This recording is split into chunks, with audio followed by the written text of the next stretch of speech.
पंचेटा ठाकुर रामलाल वरिष्ठ माध्यमिक विद्यालय जुब्बल की छात्रा आज अपने सहपाठी वंशिका शर्मा और अनुराग राठौर के साथ डिजास्टर मैनेजमेंट यानी आपदा प्रबंधन पर एक मॉडल को लेकर प्रस्तुत हुए हैं। जैसे कि आप सभी को पता है, आपदाएं दो प्रकार की होती है, एक प्राकृतिक और दूसरी मानव निर्मित। तो आज ये जो मॉडल बनाया गया है, ये 3 प्राकृतिक आपदाओं के ऊपर बनाया गया है, जिसमें से सबसे पहले हमने दिखाने की कोशिश किया है अर्थक्वेक यानी भूकंप, दूसरा बाढ़ यानी फ्लड और तीसरा ज्वालामुखी विस्फोट यानी वॉल्केनिक इरप्शन। तो आइए बात करते हैं एक एक के बारे में। सर्वप्रथम बात करना चाहेंगे अर्थक्वेक यानी भूकंप के बारे में। तो आप सभी ने कभी ना कभी तो भूकंप के झटकों को महसूस किया ही होगा। भूकंप का मतलब होता है भूमि की किसी सतह का हिलना या फिर भूमि में कंपन उत्पन्न होना। भूकंप की कोई भी निश्चित अवधि नहीं होती है, ये किसी भी समय आ सकता है। हम बात करते हैं कि आखिर भूकंप आता कैसे है।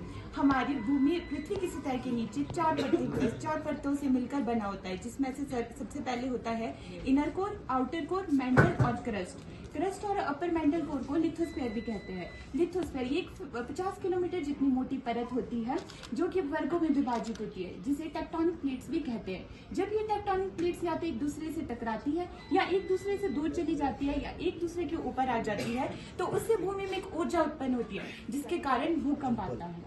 अब हम बात करना चाहेंगे अपने दूसरे प्राकृतिक आपदा, जो कि है बाढ़ यानी क्लाउड बर्स्ट। बाढ़ आप सभी ने देखा ही होगा कि हमारे हिमाचल प्रदेश में भी काफी तबाही होती है, जिसका मुख्य कारण होता है बादल का फटना। तो आइए बात करते हैं कि आखिर बादल कैसे फटता है। जैसे कि आप यहाँ देख सकते हैं, हमने यहाँ पर क्लाउड को दिखाने की कोशिश की है। मान लीजिए इन क्लाउड में 100 लीटर वर्षा है। अगर वो वर्षा 1 मिनट में ही सारे उसमें हो जाएगी, तो यहाँ से सारी बाढ़ आ जाएगी, जिसके कारण आप देख सकते हैं यहाँ पर हमने दिखाया गया है कि उसके कारण पुल टूट सकते हैं, लोगों के घर नष्ट हो सकते हैं और गाड़ी आदि सब कुछ नष्ट हो सकता है। ये ऐसा ही कुछ हमारे हिमाचल प्रदेश के समीज गाँव में भी हुआ होगा, जिसके कारण वहाँ की पूरा गाँव ही डूब गया। अब आइए बात करते हैं हमारी तीसरी प्राकृतिक आपदा, जो की है वॉल्केनिक इरप्शन यानी ज्वालामुखी विस्फोट। ये वैसे इंडिया में तो नहीं होता है, फिर भी हम इसके बारे में बात करते हैं क्योंकि ये भी एक प्राकृतिक आपदा है। जैसे कि आप देख सकते हैं ज्वालामुखी विस्फोट होता कैसे है।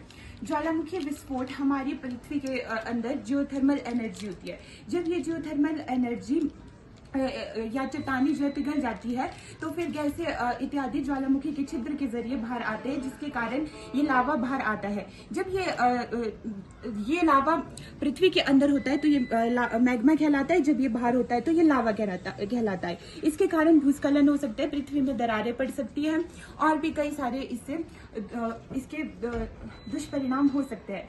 हम इस आपदा से आखिरकार बचाव कैसे कर सकते हैं। अगर भूकंप के समय हम घर के बाहर हो तो हमें अपने उसी जगह पे खड़े रहना चाहिए जिस पर हम हैं। हमें देखना चाहिए कि हमारे आसपास कोई पेड़ तो नहीं है या फिर कोई बिजली का खंभा ना हो। अगर हम घर के अंदर हो तो हमें किसी टेबल के नीचे झुककर बैठ जाना चाहिए।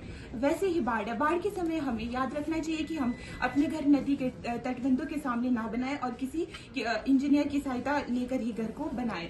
आजकल के जमाने में अगर 5 साल तक बाढ़ ना आए तो लोग वहां पर घर बना लेते हैं, जो कि गलत बात है। हमें ऐसे घर नहीं बनाना चाहिए, हमें घर नदी के तटबंधों से दूर बनाना चाहिए। वॉल्केनिक इरप्शन का वैसे तो कोई भी वो नहीं है, लेकिन फिर भी हमारी सरकार जो है NDRF, SDRF जैसी संस्थाओं को प्रदान करती है, जिसकी वजह से जो है आपदा पीड़ित लोगों को सहायता मिलती है। वैसे तो हमारी पृथ्वी बहुत ज्यादा खूबसूरत है, लेकिन फिर भी मनुष्य की ही दुरुपयोग के कारण यहाँ पर ऐसी आपदाएं आती रहती है। हमें अपनी पृथ्वी का हमेशा ध्यान रखना चाहिए, तभी हम अच्छे नागरिक बन सकते हैं। हमारे इस मॉडल का उद्देश्य न केवल जीतना है, हमारे इस मॉडल का उद्देश्य सिर्फ आपदा को दिखाना है और आखिरकार हम कैसे आपदा से बच सकते हैं वो बताना है। इसमें सेफ कंस्ट्रक्शन आप क्या बताओगे, कैसे कंस्ट्रक्शन होनी चाहिए कि वो आपको कम से कम इफेक्ट करे।